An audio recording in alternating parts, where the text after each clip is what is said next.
അഭിഷേകിൻ്റെ അച്ഛനും പെങ്ങളും ഇന്ന് ബിഗ് ബോസ് ഹൗസിലെത്തി. അപ്പം വളരെ നല്ല രസികനായൊരു കഥാപാത്രമാണ് ഈ അഭിഷേകിൻ്റെ അച്ഛന്. നല്ല രീതിയിൽ കൊള്ളേണ്ടവർക്ക് കൊള്ളുന്ന രീതിയിൽ തന്നെ ഓരോന്നിട്ട് കൊടുക്കുന്നുമുണ്ട്. അപ്പം ജാസ്മിനും എല്ലാം കൂടി ഇരുന്നപ്പം ജാസ്മിനോട് ചോദിക്കുന്നുണ്ട് എല്ലാ അലർജിയാണോ എന്ന് ചോദിക്കുന്നുണ്ട്. പക്ഷേ അതങ്ങനെ ദേഷ്യമൊന്നും തോന്നത്തില്ല, ഒരു പ്രത്യേക രീതിയിലുള്ള ചോദ്യം.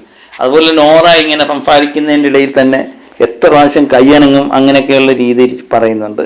പിന്നെ അഭിഷേകിനോടും പറയുന്നുണ്ട് ഇതുപോലെ അഭിഷേകിൻ്റെ കളി അല്പം കൂടെ മെച്ചപ്പെടണം, കാരണം ഒരിടത്ത് തന്നെ ഇരിക്കാൻ പാടില്ല, ജോലിയൊക്കെ ചെയ്യണം ഇവിടുത്തെ, അതുപോലെ എല്ലായിടത്തും എല്ലാവരുമായിട്ട് സംസാരിക്കണം, അങ്ങനെയൊക്കെയുള്ള രീതി ഈ ഗെയിം മെച്ചപ്പെടുത്തേണ്ട രീതികൾ പറയുന്നുണ്ട്. പെങ്ങളും പറയുന്നുണ്ട് അഭിഷേക് എല്ലാ കാര്യത്തിലും ഇടപെടണം, ആവശ്യമില്ല എന്ന് പറഞ്ഞിട്ട് മാറി നിൽക്കേണ്ട കാര്യമില്ല, സ്ക്രീൻ സ്പേസ് കൂടുതൽ ഉണ്ടാക്കിയെടുക്കണം എന്നൊക്കെയുള്ള കാര്യങ്ങൾ പറയുന്നുണ്ട്. ഇതിൻ്റെ ഇടയ്ക്ക് ജിൻഡോ വരുന്നുണ്ട്. ജിൻഡോ വരുമ്പോൾ ജിൻഡോടുത്തും പറയുന്നുണ്ട് അഭിഷേകിനോട് ശബ്ദം താഴ്ത്തിയാണ് പറയുന്നത് ഇവിടുത്തെ മികച്ച ഗെയിമർ എന്ന് പറയുന്ന ജിൻഡോയും സായിയുമാണെന്ന്. സായിയെ എന്തുകൊണ്ട് പറഞ്ഞു എനിക്കറിയില്ല.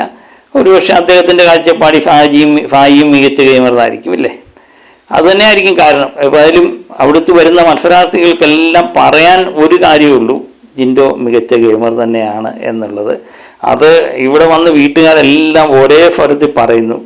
അപ്പോൾ ഇവിടുത്തെ മത്സരാർത്ഥികൾക്കൊക്കെ മനസ്സിലായി കാണും ജിൻഡോയ്ക്ക് പുറത്തുള്ള സ്വാധീനം എത്രമേൽ ഉണ്ടെന്ന്. സ്വന്തം മാതാപിതാക്കൾ തന്നെ ജിൻഡോയാണ് മികച്ച ഗെയിമർ എന്ന് പറയുമ്പോഴേ അത് മനസ്സിലാക്കാനുള്ള കോമൺ സെൻസൊക്കെ ഈ മത്സരാർത്ഥികൾക്ക് ഉണ്ടായിരിക്കണമല്ലോ അല്ലേ.